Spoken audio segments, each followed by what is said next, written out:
Bienvenido a este rollo de Compartiendo Cine, un proyecto de cine entre compas. Aquí vamos a cotorrear y hablar con la neta. Y compartiremos experiencias para que te sirvan a ti y pierdas el miedo a todo este desmadre y comiences a crear. Esto es Compartiendo Cine. Bienvenidos una vez más a Compartiendo Cine. Mi nombre es Caleb Triana y nos da mucho gusto que estemos aquí reunidos una vez más. Qué bueno que nos ven, que nos escuchan. Y pues bueno, ¿cómo estás, Félix? Muy bien, Caleb, con gusto de iniciar un capítulo más de Comentando Cine. Bien, pues el día de hoy, como ya siempre lo pueden ya ver desde el título, tenemos preparado dos películas mexicanas que están por estrenarse en streaming en diferentes plataformas. Ya diremos cuáles y cómo las podrán ver. Y una estuvo presente un buen tiempo en cartelera, la otra tuvo un estreno un poco más pequeño, porque al parecer sí estaba pensada para ir directamente a streaming. Y bien, vamos a comenzar con la película Noche de Fuego, de la directora Tatiana Hueso. Esta película tuvo un estreno en Cannes, en la sección Una cierta mirada, y me parece que ganó un premio. Creo que ganó el premio Coraje, si no mal recuerdo. Y esta película es la primera ficción de la directora. Para quienes más o menos ubiquen a la directora o tengan conocimiento de su filmografía, se habrán dado cuenta que sus películas anteriores habían sido documental y este es su primer acercamiento al mundo de la ficción. Parece ser que abre fuerte, o por lo menos pisa fuerte, con su primer película de ficción, que si bien para quien la vea puede también sentirse un poco con ese estilo documental. Ya hablaremos de eso más a profundidad más adelante. Pero bueno, Félix, ¿tú qué viste de la película o qué puedes hablar de ella? Bien, para mi particular punto de vista, hay una serie de películas que tienen en común mencionar esta situación difícil para ciertas comunidades. Tatiana Hueso es salvadoreña, aunque de formación mexicana, pero imagino que tiene vínculos familiares, culturales con El Salvador, y su primer película hablaba de una situación en El Salvador, su primer documental. Hay otras películas con estas características. Lo que a mí me lleva a pensar, después de ver la película, es que en nuestro país y en Centroamérica hay comunidades que están en estado de guerra. Es decir, yo recuerdo en los 90 se hablaba de Kosovo, de los francotiradores, de esta situación violenta, de mucha zozobra en la población. Pues la reflexión me lleva a que en pleno México hay comunidades que están viviendo una situación de zozobra, de terror, porque están en una situación similar a guerra o a guerra civil, donde en cualquier momento llega alguien a tu casa armado y se lleva tus propiedades, se lleva tus hijos y estás indefenso ante esa situación. Y las autoridades no tienen control de la zona y a veces también la sientes como una amenaza, como ocurre en una guerra. Llega un bando o llega el otro y los dos son igual de peligrosos para el civil. Entonces esa me parece una reflexión profunda y que nos pone a pensar de que en muchas comunidades de nuestro país están viviendo una situación como la describen en esta película. Claro, sí. Y para comenzar un poco mi comentario, quisiera como hablar de dos películas que me parece que van paralelas o que tienen comunicación con esta película. Una es la película Cómprame un revólver, del director Julio Hernández Cordón. Y la otra película es una que ya hablamos anteriormente aquí en este espacio, que es Sin Señas Particulares, ¿no? Y ambas tocan puntos muy similares a lo que habla esta película, cada una desde su particular punto de vista. Por un lado, hablando de Sin Señas Particulares, el punto de vista de cómo el crimen organizado ha empezado a llevarse a jóvenes para utilizarlos como guerrilla, ¿no? Como parte de su estrategia de gente armada y que les ayude a controlar la zona, ¿no? Y si bien aquí no sucede esto en la película de Noche de Fuego, sí se habla de el miedo latente que existe en la comunidad y sobre todo de aquellos que tienen hijas, de que lleguen el crimen organizado y se lleve a las hijas para saber quién sabe qué cosa, ¿no? Las desaparecen. Si bien creo que nunca se habla así de una manera explícita de qué es lo que le sucede a las niñas que se roban, pues se pueden llegar a interpretar o entender su fin, ¿no? Pues las pueden vender, las pueden poner de prostitutas o etcétera, ¿no? Pueden pasarles muchísimas cosas, pero creo que esas son como las principales que uno se pondría a pensar que para eso las utilizan, para sacarles dinero a través de utilizarlas como mercancía. Y por otro lado, la otra película que mencioné, la película de Julio Hernández Cordón, Cómprame un revólver, propone un escenario distópico de un futuro de México que dice que dentro de la película nunca dice cuándo es, solamente plantea que es en un futuro de México donde las mujeres o la población de mujeres ha sido reducida por culpa o a raíz de que toma fuerza el crimen organizado. Y es aquí donde el protagonista tiene que cuidar a su hija y para poder cuidarla de que no se la lleve el crimen organizado, le pone una máscara y le corta le pone el cabello como si fuera hombre, ¿no? Es una niña pequeña y es algo que también sucede en la película de Noche de Fuego con las niñas que les terminan cortando el cabello para que no se las lleven y para que pasen un poco desapercibidas como si fueran niños, ¿no? El comentario sobre esto y la diferencia entre la película de Cómprame un revólver y Noche de Fuego, incluso Cómprame un revólver, Noche de Fuego y Sin Señas Particulares, es que Cómprame un revólver está planteada como un futuro distópico, ¿no? Como algo que todavía falta para que llegue. Y Sin Señas Particulares y en especial Noche de Fuego nos plantea como que eso ya está aquí. No es un futuro, sino ya está sucediendo y es una realidad. Bien, en ese entorno de con qué películas dialoga este proyecto, yo recuerdo, bueno, Sin Señas Particulares, de jóvenes y familias ante el crimen organizado, esa interacción, cómo se da.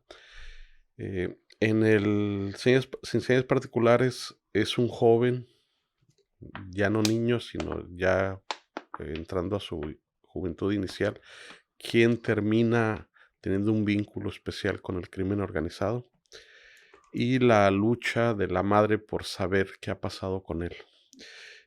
Otra película, Voces Inocentes, es del 2004, de Luis Mandoki, ambientada en los 80s, en la Guerra Civil en El Salvador, pero nos habla también de los niños y que llega el ejército a reclutarlos siendo todavía niños. En esa película en particular, los niños se esconden en las azoteas, ¿no? Hay una escena así medio cenital donde ves los techos del pueblo y todos los niños sin moverse en los techos, ¿no? Era una de las maneras de ocultarse cuando llegaban a reclutarlos. Y nos habla de lo que viven los niños cuando finalmente sí los reclutan y son todavía muy niños, del temor de separarse de la familia, todo lo que viven en esa separación forzada. Y de las películas recientes, yo le veo un vínculo con La Paloma y el Lobo de 2019, que una pareja muy joven y que viven en un pueblo donde se ve que está controlado por el crimen, y ellos constantemente hablan de irse para tener otro lugar, pero al mismo tiempo no se atreven a hacerlo por el vínculo que tienen con su familia, con su entorno, y la película muestra esa, por momentos, angustiante situación de tener un vínculo de algo donde no te sientes cómodo, donde no ves futuro, y ese deseo de irte a otro lado y desarrollar una vida. Y donde también otro vínculo que veo, pero de una manera más sutil. La película es Muerte al Verano de 2021, de Sebastián Padilla Padilla. Aquí es un grupo de también muy jóvenes, están entrando a su juventud, y que ellos como que se crean una burbuja mediante la música y las relaciones entre ellos, pero los muestran viviendo en un entorno controlado por el crimen organizado. Aunque ellos parecen ni siquiera darse cuenta, es como salir afuera y ya todos los días ver muertos, ver balaceras, etcétera, ya es como parte de la vida. Y pues llama la atención, o sea, jóvenes en un ambiente de mucha violencia. Y para finalizar, la otra película donde yo siento esa conexión muy fuerte es con La Libertad del Diablo de Everardo González, donde ahí de una manera muy brutal nos muestra, por un lado, los victimarios, jóvenes, normalmente muy jóvenes, que se involucran muy rápido y van perdiendo esa temor a matar, a usar armas, y por otro lado muestra las víctimas de esa violencia, ¿no? Y me parece que todas estas películas nos dan un entorno, nos hacen una reflexión de lo que es estar inmersos en esta sociedad donde tiene como espacios. Lo complejo es que es un país muy grande, digamos que hay espacios para todo, pero hay quienes les tocó estar en estos espacios donde predomina la violencia y estar en un entorno de guerra civil. Claro. Justamente que ahorita estabas hablando de otras películas, se me vino a la mente una película que no había pensado, y es la de Ya no estoy aquí, de Fernando Frías, que si bien no habla de una etapa muy temprana de la guerra contra el narco y de cuando empieza a explotar todo esto, pero es muy interesante la visión, que aunque no la profundiza, pero la vemos desde el punto de vista del protagonista cuando vuelve de Estados Unidos, como muchos de los que eran sus amigos y compañeros y conocidos del barrio terminaron por una u otra razón siendo absorbidos por el crimen organizado. Sí, este protagonista que tiene que huir por la violencia que se generó, aunque él siendo inocente, el entorno de donde vive le crea una situación que lo obliga a huir, a emigrar, y cuando regresa ya todo cambió, o sea, sus amigos ya no están, el título lo ejemplifica muy bien, ya no estoy aquí, es decir, en un parpadeo de ojos tu atmósfera se esfumó y ya estás otra vez sin ubicarte, ¿no? Tu familia desintegrada, tu grupo de amigos que te hacía fuerte y con los cuales estabas como dándole sentido a tu vida, desaparece. Claro, y esa película, por lo menos viéndola desde esta perspectiva, te deja la pregunta en cuanto al personaje principal: ¿qué hubiera pasado si su familia no lo hubiera hecho que se fuera a Estados Unidos justo en ese momento crítico? Él habría entrado al crimen organizado, lo hubieran matado. ¿Qué hubiera sido de su vida, no? Sí, sí. Y pues son como digamos, un mural grande donde cada director pinta una parte y te va dando una visión multidimensional de esta situación que vive el país. Así es. Bien, pues si te parece brevemente ya entrar más directamente a la película. Esencialmente nos cuenta el día a día de 3 niñas en una comunidad rural donde predomina la actividad del crimen organizado, donde hay muy poca autoridad y ellas de alguna manera se percibe esa violencia y que se van dando cuenta que otras jóvenes han desaparecido. Y aunque no se los dicen, ellas y las madres generan una estrategia para protegerlas, ¿no? Entonces nos va mostrando esos pasos que las mamás de manera intuitiva van haciendo, incluso que ni se las dicen bien claras a las niñas, ¿no? Las niñas las van entendiendo, como entendiendo los códigos, pero sufren cada paso, ¿no? Cuando les cortan el cabello, me parece muy bien lograda la escena. O sea, a mí me conmueve ver a la niña cuando no entiende, le cortan el cabello y llora, ¿no? Los lugares que preparan para esconderlas también es crudo la situación. Este entorno y que se vive en muchos lugares del país donde las familias no están integradas, donde se entiende un poco que forzado los hombres a migrar para buscar trabajo, ¿no? Que en su entorno no hay mucho que hacer y o te unes al enemigo, que también nos muestran cómo un joven empieza a crecer y parece ser que su mejor opción, y él mismo lo empieza a ver así, que es unirse al crimen organizado, empieza a interesarse por armas, a crear vínculos con estas personas que controlan. Entonces la película va de eso, nos muestra el día a día de 3 niñas que van creciendo y parece ser que hay un monstruo que las está acosando continuamente ahí y sientes que en cualquier momento las devora o las atrapa. Sí, y más allá de eso, creo yo que el desarrollo de los personajes tiene que ver más con esta sensación de, de sometimiento en el cual están en ese lugar, en el pueblo donde están, y que de alguna manera quieren escapar de él, ¿no? O quieren sentir como una libertad de poder hacer o lo que ellas quieran, ¿no? O sea, poder dejarse el cabello largo, arreglarse, vestirse como ellas quisieran, ¿no? Ser niñas, ser jóvenes, Ser ser niñas, mujeres. sí, ¿no? Y esto se refleja muy bien, creo que hay una escena donde la mamá quiere como decirle a la hija que esté tranquila, pero la niña le dice, tú me quieres tener escondida como un gusano en la tierra, ¿no? Y se va muy molesta, ¿no? Y ese tipo de cosas, que ese es como el momento donde ella explota, pero por mucho tiempo ella no se siente muy de acuerdo por lo que está sucediendo. Y es interesante porque son 2 etapas, ¿no? La primera etapa de la primera parte de la película es ella y las otras niñas muy chicas, muy niñas, y ya luego hace una elipsis a ellas ya como más adolescentes, ¿no? Ya como jóvenes. Y primeramente, al principio no les explican absolutamente nada. Y por otro lado,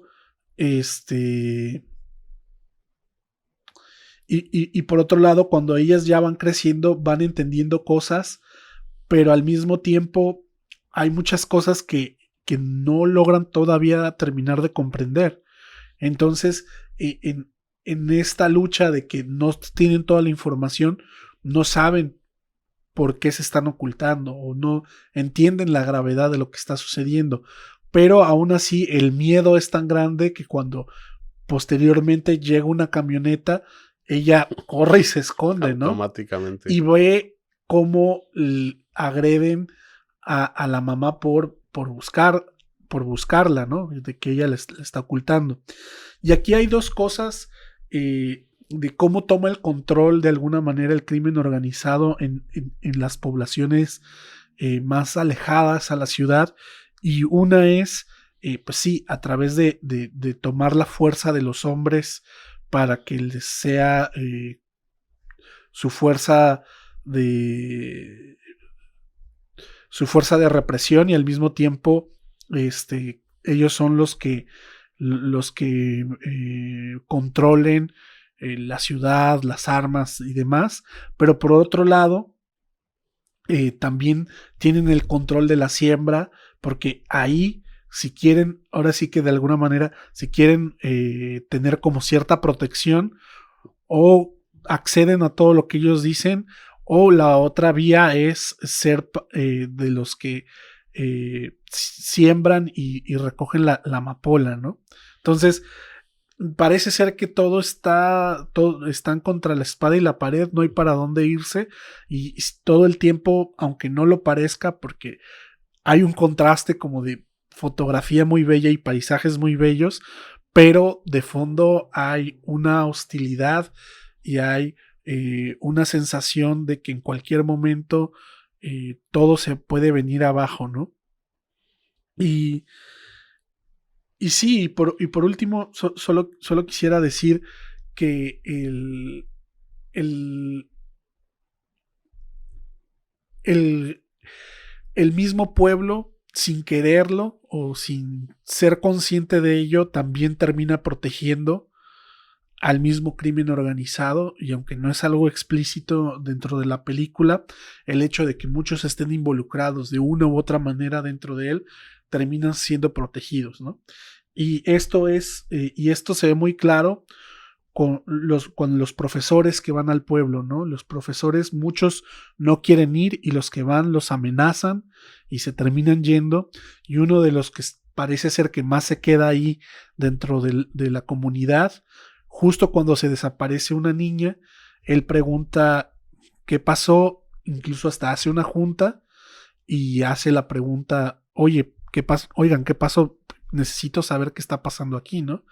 Y nadie dice nada, siendo que todos saben lo que pasó, ¿no? Incluso más adelante, una de las protagonistas le pregunta a su mamá como, ¿por qué no le dijeron al profesor lo que les estaba preguntando, ¿no? Y la respuesta de la mamá es muy tibia. Entonces, sin quererlo, terminan también siendo cómplices del crimen organizado, pero porque pareciera que no hay otra opción. Pero parece ser que los adultos saben qué pasa, pero al mismo tiempo no quieren hablar de ello, ¿no? Porque no se menciona, o sea, te muestran ¿sabes qué ocurrió? Que vinieron, se llevaron a una joven con violencia, eh, preguntan por ello y no quieren hablar, y no lo... O sea, es ese tipo de que luego pasa en las comunidades, ¿no? Que hay ciertos temas de los cuales no se habla, sobre todo en público, a lo mejor en privado alguien sí lo hace, pero al menos a las niñas no se les dice claramente qué está pasando, como que ellas en un proceso largo deducen todo lo que está ocurriendo hasta tal... A mí me recuerda el poema de Benedetti, que dice: de niños el mar era un charco y la muerte no existía. Y luego fuimos creciendo y el charco era el río y la muerte muy ocasional ya empezaba. Y dice, y al final dice, ahora la realidad nos alcanzó, ¿no? El mar es el mar y la muerte es nuestra muerte y la de todos los días, ¿no? Ya estás en edad donde ya se murió mucha gente. Me da la impresión que es un proceso similar, ¿no? Ellas son niñas, juegan, no entienden qué pasan, incluso se rebelan por lo que no quieren eh, someterse a lo que les piden. Y la película termina cuando ya con una tristeza de que ya entendieron la cruda realidad de lo que estaba pasando, ¿no? Bien, el trabajo me parece sobresaliente en muchas cosas. El guión me parece muy bien trabajado, es decir, hay varios elementos que se relacionan muy bien en cada etapa de la película. Los actores me parece que se trabajó también muy bien, son niños y jóvenes, pero incluso se habla de que fue un proceso larguísimo de casi 1000 actores o niñas que se estuvieron revisando para escogerlas. Trabajo intenso de muchos días de coach de los actores.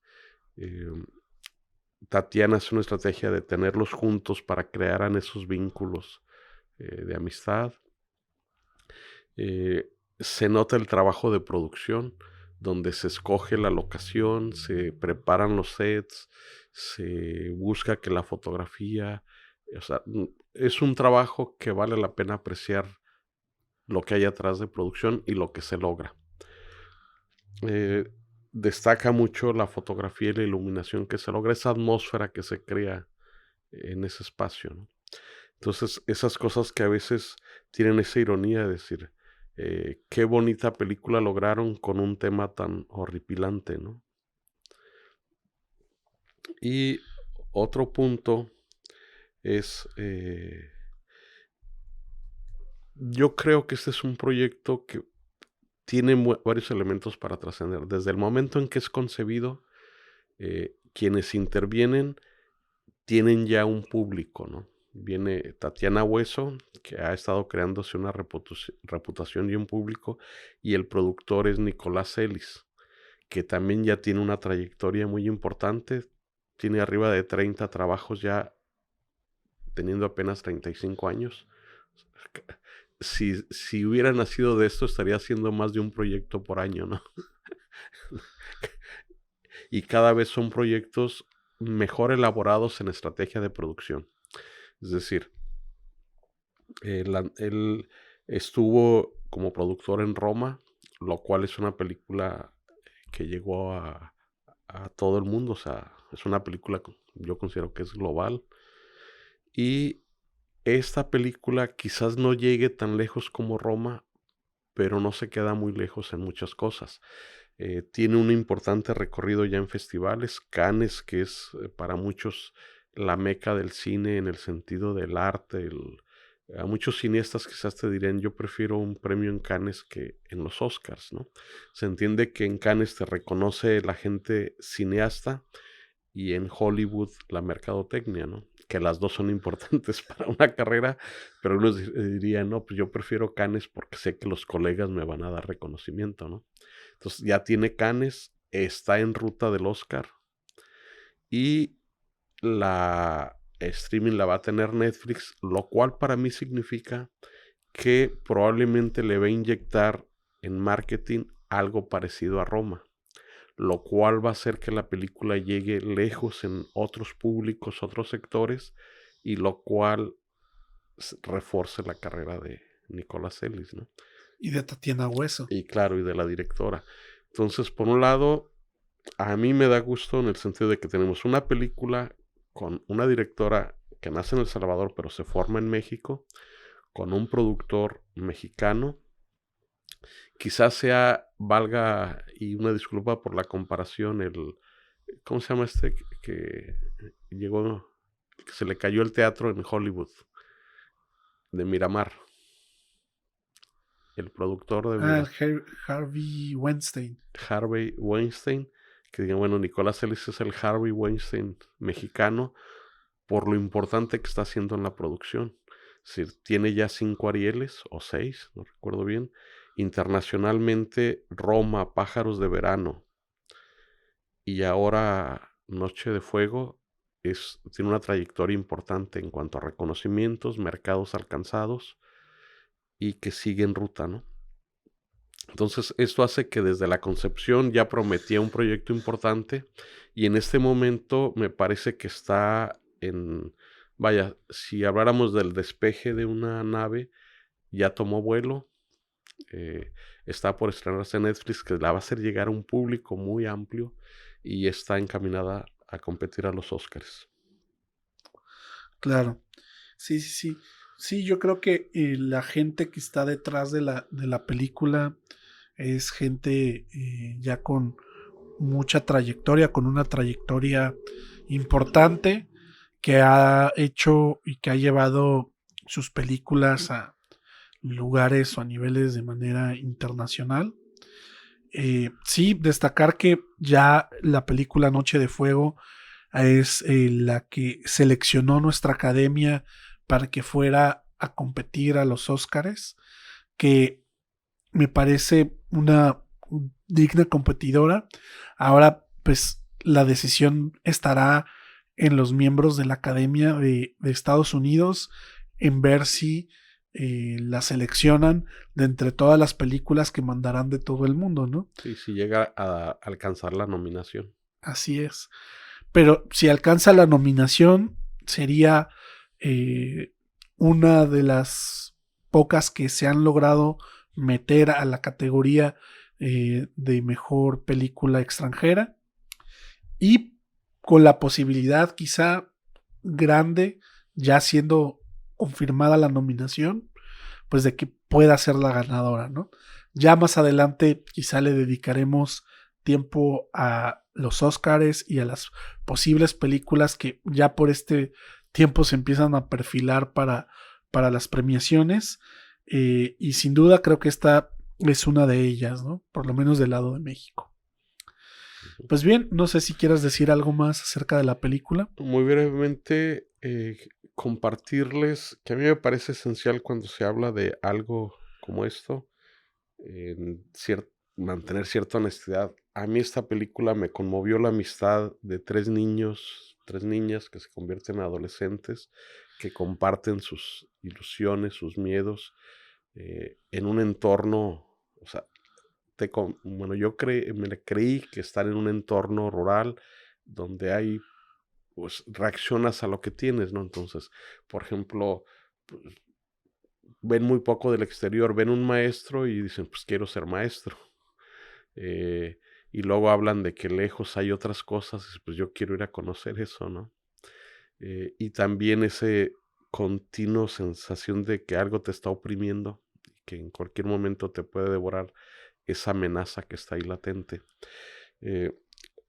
La sensación de esas familias desintegradas, no hay una figura paterna, porque los hombres emigran, y las mujeres viven con ese continuo temor, ¿no? Y finalmente esa sensación de que te ves obligado o te expulsan de tu hogar, que así termina cuando es una migración forzada, con todo lo que implica dejar atrás y estar muy consciente de esa amenaza que tienes sobre ti, ¿no? Yo creo que es una película que vale la pena ver, o sea, todo lo que haga Tatiana Hueso y lo que produce Nicolás Ellis tiene un cierto nivel de garantía que vale la pena verlo. Así es.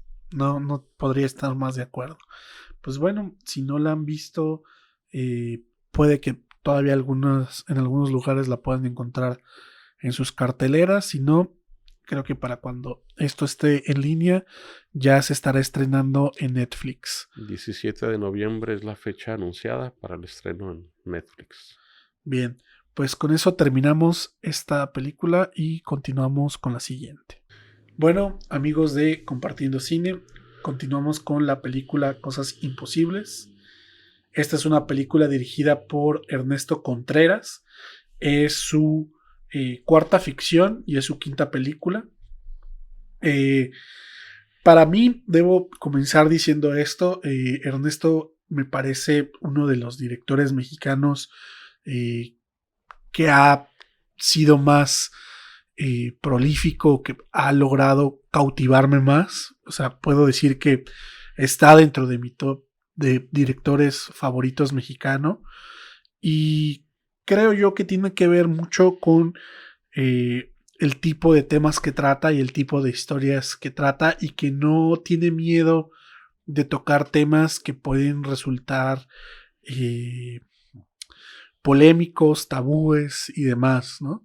Y siempre creo que tiene una visión muy particular de las cosas, y añade bastante como a la conversación.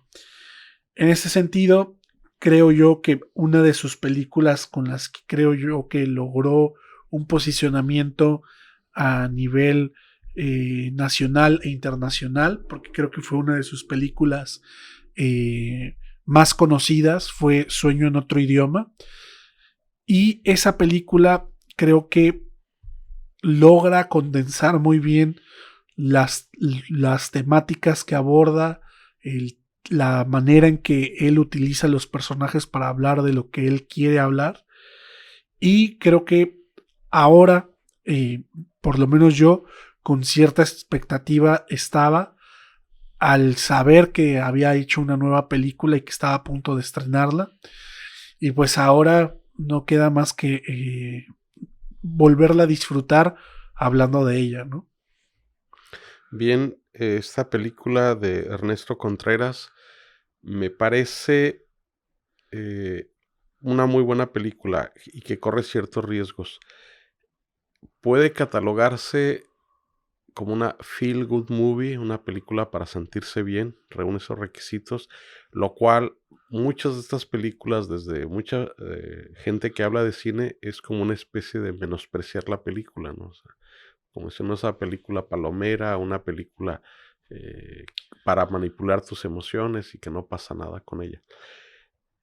Si bien reúne esos requisitos, me parece que sí es una película valiosa para mí. O sea, la vi, sí me hizo sentir bien, pero también tiene más elementos que me parece que es un muy buen trabajo. Sí me alegra por el director, así como tú dices que está en tu top. A mí me alegra por él porque es una película que se estrenó en 400 pantallas. En México, 400 pantallas es algo muy importante. Es una película de Ernesto Contreras, mexicana, con actores mexicanos, estrenada en 400 pantallas, es algo inusual. Y que haya sido él y con una película de estas características, me parece muy valioso y que ayude, contribuya a que el cine mexicano, no de esos géneros que suelen llamar mucho la atención, una comedia romántica con actores muy conocidos, sino que haya tomado los riesgos de con una actriz que, aunque es muy conocida, no es conocida precisamente por actuar en películas, y con un actor muy joven que, aunque ya ha hecho trabajos en cine, no era uno de los, digamos, galán o cómico o demás favoritos. Por lo cual me parece, me alegra por él que tome esos riesgos y que la película haya alcanzado esos niveles. Y después de verla, para mí tiene valores importantes. Claro, y añadiendo a esto que comentas, creo que el hecho de que la película haya logrado o haya estado en ese nivel de difusión tiene que ver con quién está detrás de ella, ¿no? La película pues está auspiciada por Videocine, que es, eh, que es la empresa de cine que es de Televisa, que es la empresa, aunque todavía no lo crean, creo que sigue teniendo el monopolio de la industria de comunicación en México, y creo que en gran parte de Latinoamérica, y creo que ya ha entendido y sabe muy bien cómo vender las películas y cómo llevárselas al público. A mí lo que me parece relevante de esto es que una compañía como Videocine, que se dedica normalmente a hacer lo que llamamos, como tú dices, películas palomeras, comedias románticas, entre otras que de repente para un público más cinéfilo son muy denostadas o no son muy bien recibidas, hayan decidido apostar por un director que tiene una visión muy particular y que era evidente que si lo llamaban a hacer una película con ellos, iba a poner sus reglas, iba a decidir, iba a tomar las decisiones creativas importantes y se nota, ¿sí? Y lo dejaron ser. Y para mí eso es importante porque entonces ya comienza a ampliarse el panorama de las películas que son buenas y que sí llegan a pantallas de cine para aquellos que buscan algo diferente a lo que llega a pantallas de cine en México, hablando del cine mexicano. Sí, yo me uno a que Ernesto Contreras es un cineasta a seguir, ver lo que propone en cada película. Por las anteriores, yo las que vi con atención son Sueño en otro idioma. Me parece que plantea un universo interesante, habla de un lenguaje indígena que está por perderse, solo quedan dos hablantes. Habla de un vínculo entre estos dos con una sexualidad diferente. Habla de, además de ese vínculo, del aspecto de la sexualidad, habla también de un conflicto entre ellos muy profundo, muy humano, y de que tienen sus rencores y sus corajes de toda una vida, lo cual también habla de que eso suele pasar en la realidad. Una fotografía en un ambiente de selva, de campo verde, muy de trópico, cómo él tomó los riesgos de contar esas cosas que a él le inquietaban. Y la otra película es Las Oscuras Primaveras, que también aborda un tema de relación entre dos personas que tienen un mundo donde no están satisfechos. Surge un vínculo muy fuerte entre ellos y eso les regresa pasión por vivir, que también suele pasar mucho en la realidad. Y de esta película, para mí, la esencia es la amistad y cómo la amistad puede surgir entre dos personas que parecería estar destinados a no tener por qué ser amigos. Normalmente los amigos se dan más o menos de la misma edad, con, no sé, hobbies comunes, actividades comunes, trabajas juntos, etcétera, y se va. Entonces él plantea una amistad de dos personas que en edad difieren mucho, en situación civil, digamos, casado, soltero, de preferencias, incluso vuelve a tocar el tema de sexualidad diferentes, y sin embargo plantea y se desarrolla una amistad que transforma a los dos personajes. Ahí creo yo que hay una riqueza de varias cosas que hacen que la película tenga un valor importante y que se atreva a hablar de cosas muy de la existencia humana, es decir, la soledad, la dificultad para crear vínculos con otros, de poder acercarse, desarrollar una amistad y superar estos obstáculos, y que parece que es una constante en sus películas, ¿no? Es la vida, las personas, cómo logran crear vínculos con otros o cómo no los logran, y eso de alguna manera hace su vida, no sé, atormentada, les hace vivir su propio infierno, como diría Sartre, ¿no? El infierno son los otros. Claro.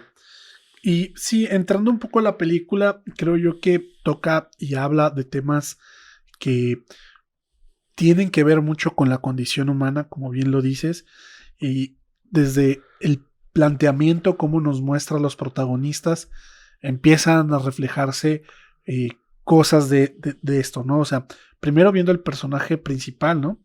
Esta mujer que se queda viuda y está enriquecida por muchas cosas que hace el personaje bastante tridimensional. Por un lado, está esta especie de locura, esquizofrenia que tiene, donde a pesar de que el esposo ya está muerto, ella lo sigue viendo y lo sigue escuchando, y la manera en que lo ve y lo escucha es una manera hostil que hace que ella sienta eso como si fuera una realidad, ¿no? Y por otro lado, la imposibilidad de poder mantenerse a sí misma, ¿no?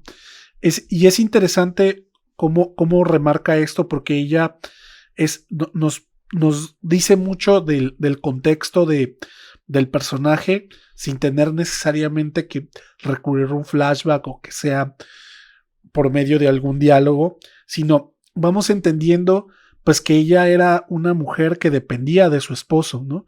Y parte del conflicto de este personaje llega cuando la empresa donde trabajaba el esposo, que ella iba y recogía la pensión, parece ser que quiebra, una cosa así. Entonces ella se queda sin la única fuente de sustento que tiene, ¿sí? Entonces, al nunca haber trabajado ella en su vida, pues entonces está en un punto donde donde no sabe qué hacer, ¿no? Y sobre todo el hecho de que ya sea una mujer de una edad avanzada la convierte ya en alguien que no contrataría un empresario, ¿no? Entonces está acorralada por todos lados y es ahí donde entra el otro personaje que es muchísimo más joven que ella, que parece ser que ha decidido ir por el camino fácil, ¿no? De dedicarse a vender drogas en el barrio donde viven, pero que oculta eso tras una fachada de que vende tenis en el mercado y demás, ¿no?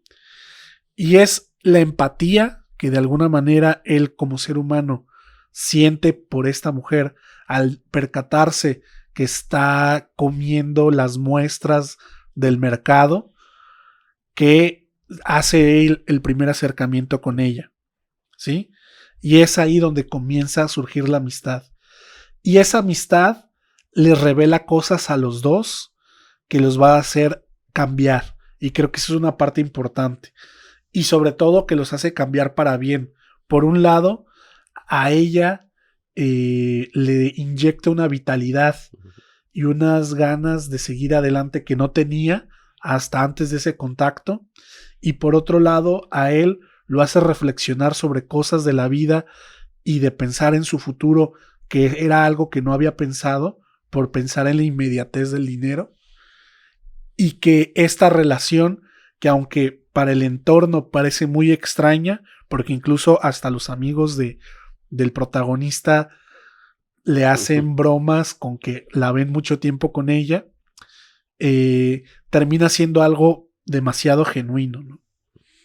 Sí, yo rescato aquí la reflexión, ya lo habíamos abordado un poco este tema, y con el cual creo que esta película dialoga o tiene un vínculo, que es con clases de historia, donde hablamos también de la película. Nos presenta a una mujer mayor,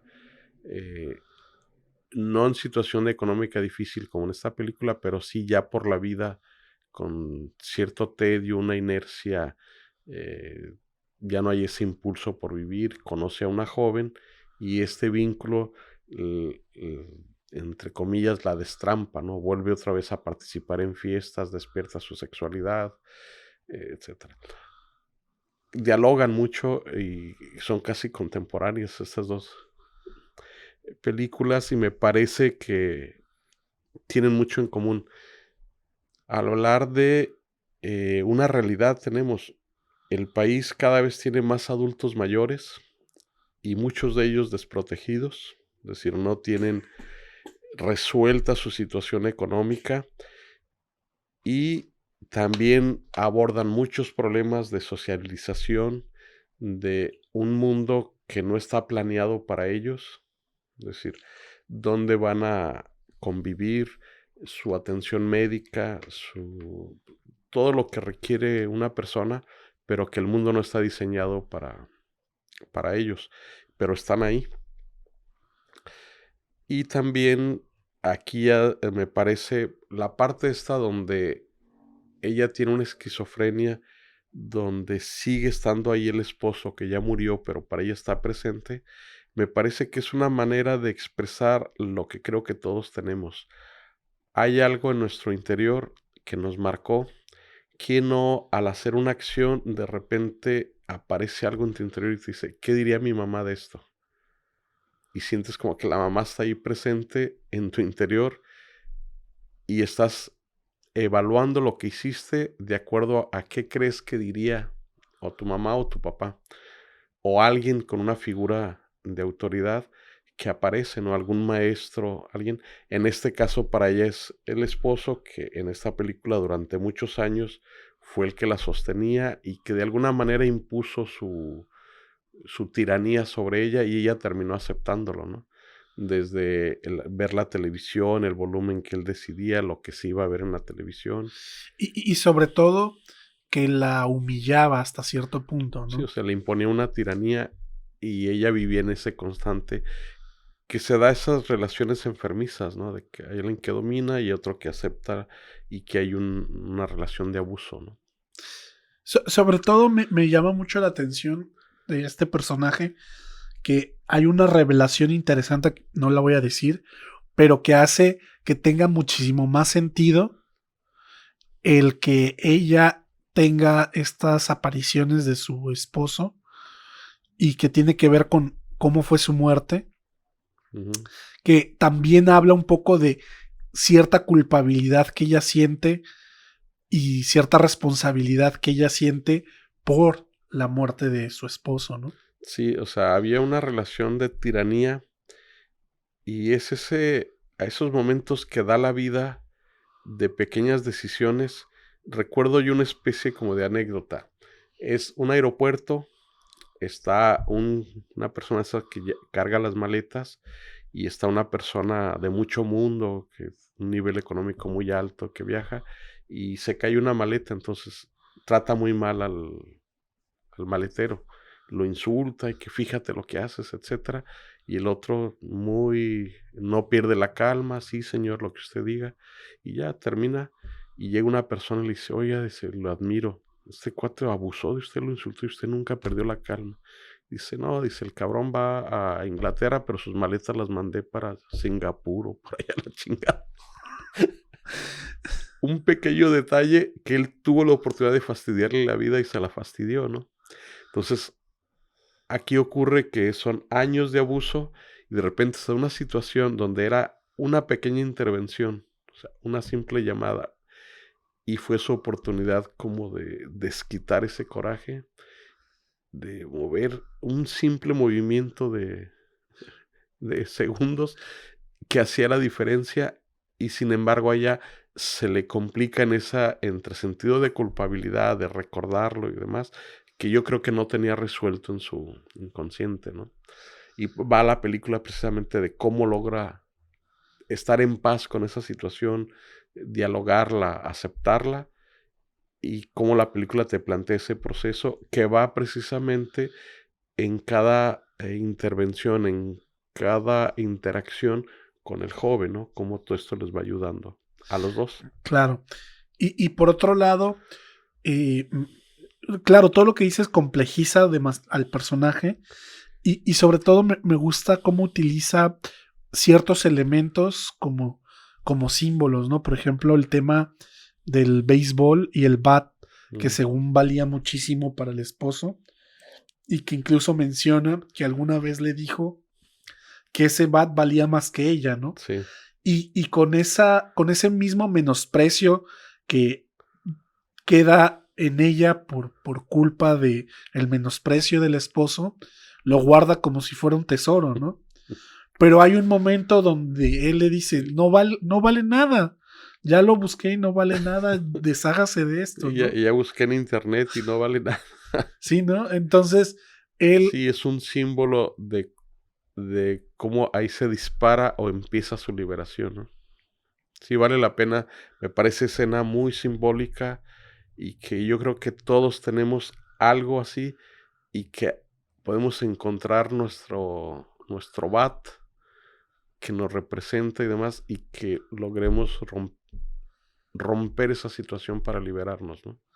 Sí. Por otro lado, y la conexión que hacías con clases de historia, creo yo que hay una parte donde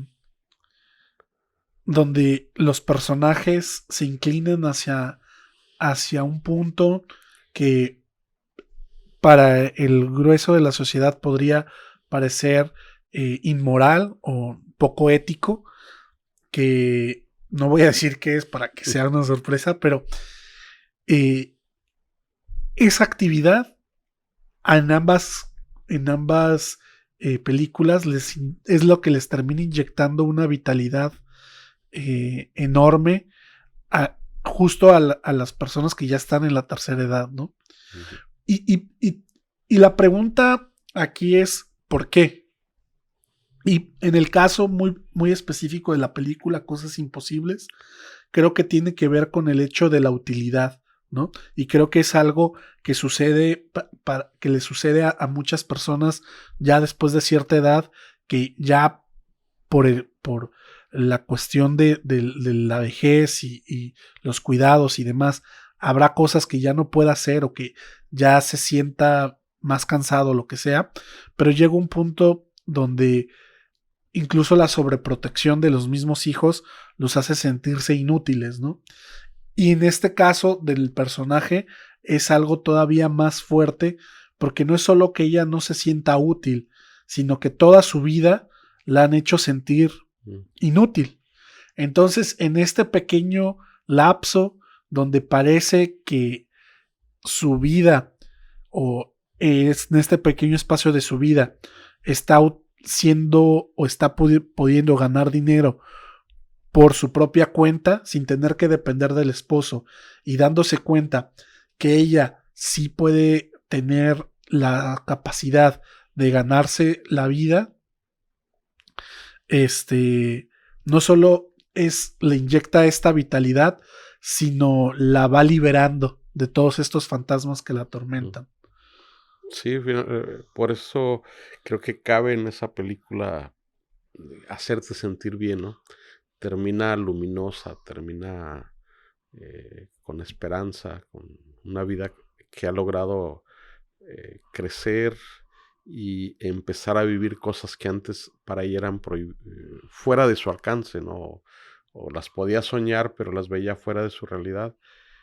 Y logra romper esa inercia y te la muestra que ya está viviendo la vida, ¿no? La está disfrutando. Claro, sí, y sobre todo, creo que otro tema que habla, que si bien no está en la película que mencionábamos, clases de historia, pero aquí sí es muy latente, creo que es el tema de la soledad. Y es un tema que lo trata hasta en algún momento con cierta comedia o con cierta comicidad, que eso le da un toque liviano a la película, porque hay una escena donde ella logra conseguir al principio un pequeño trabajo como estas personas que dan degustaciones de quesos en un supermercado, pero es justo creo que antes que conozca al protagonista. Entonces ella tiene un gato y es su único acompañante y su soledad es tan grande que se lo tiene que llevar. Pero ya una vez estando en el trabajo se da cuenta de que pues no tiene dónde dejar al gato. Y no se le ocurre otro lugar donde dejarlo que en el casillero. Y lo cual hace que en su primer día de trabajo la terminen corriendo, ¿no? Porque, oigan, ¿quién se le ocurrió dejar un gato ahí encerrado en el casillero, no? Es un poco cómico, pero al mismo tiempo te habla del nivel de soledad que está sintiendo esa persona en ese momento. Sí, sería en este caso un gatijo, ¿no?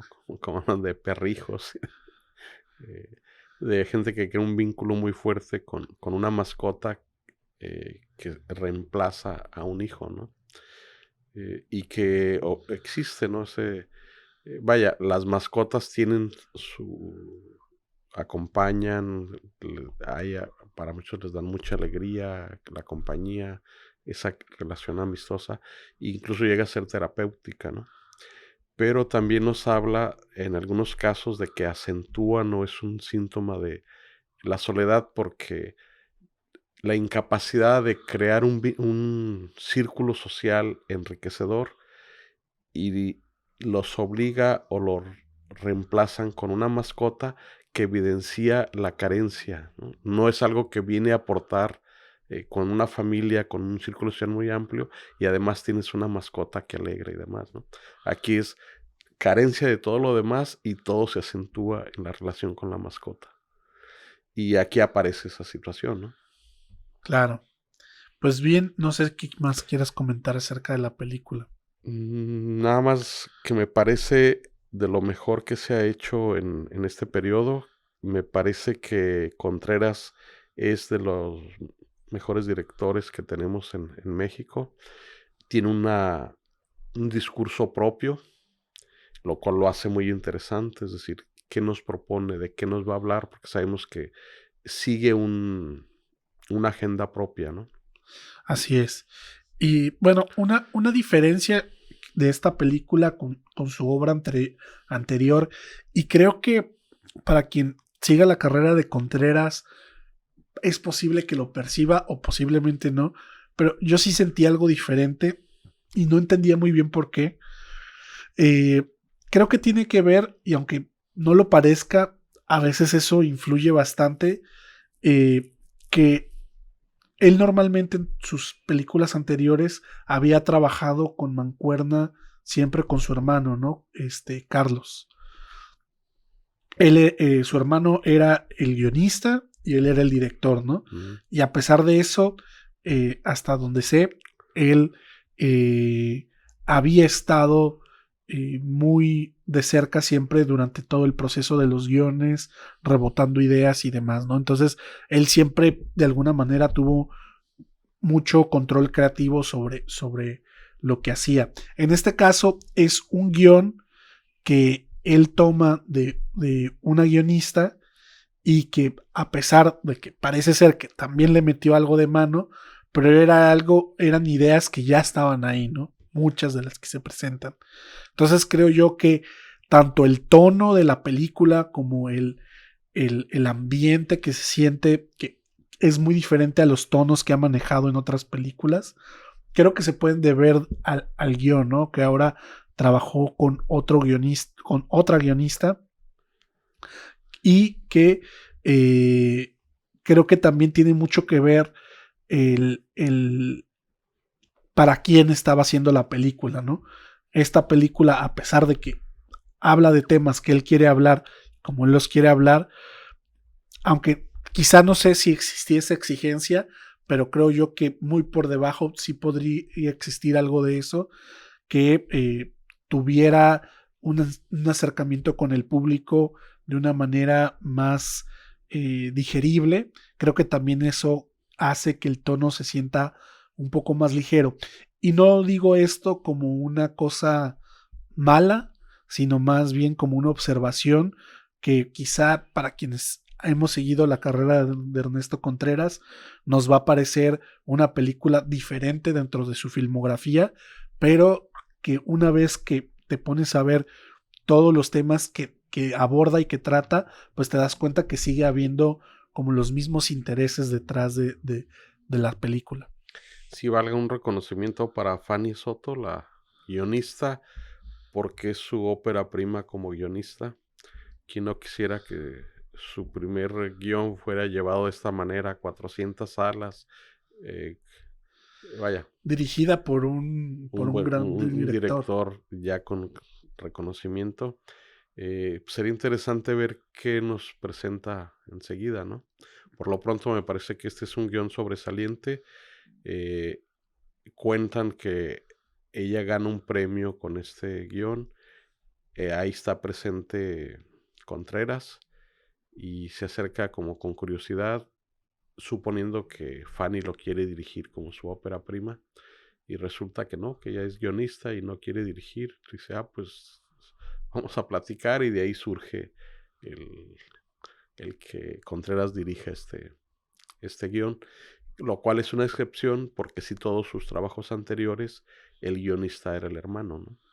Que vaya, que para mi gusto es un enriquecimiento a su trabajo, ¿no? Sí. Una innovación, un enriquecimiento. Quizás vuelva a trabajar con el hermano, pero esta experiencia ya enriquece su obra. Así es. Pues bien, para todos aquellos que quieran ver la película Cosas Imposibles, para cuando nos estén escuchando, lo más seguro es que lo puedan encontrar en Cinépolis Click para renta, así que no se la pierdan si es que no la alcanzaron a ver en el cine. Es una película que creo que de este año es una casi imperdible de las que han estado. Y por otro lado, si ya la vieron en el cine y tuvieron la oportunidad de verla en el cine, pues que nos comenten qué les pareció. Esta y también la anterior que platicamos. Pues bueno, con esto cerramos la cápsula del día de hoy. Agradecerles por escucharnos. Félix, ¿algo quieras mencionar? Nada más invitarlos a nuestra siguiente emisión, y un gusto haber logrado un capítulo más. Perfecto.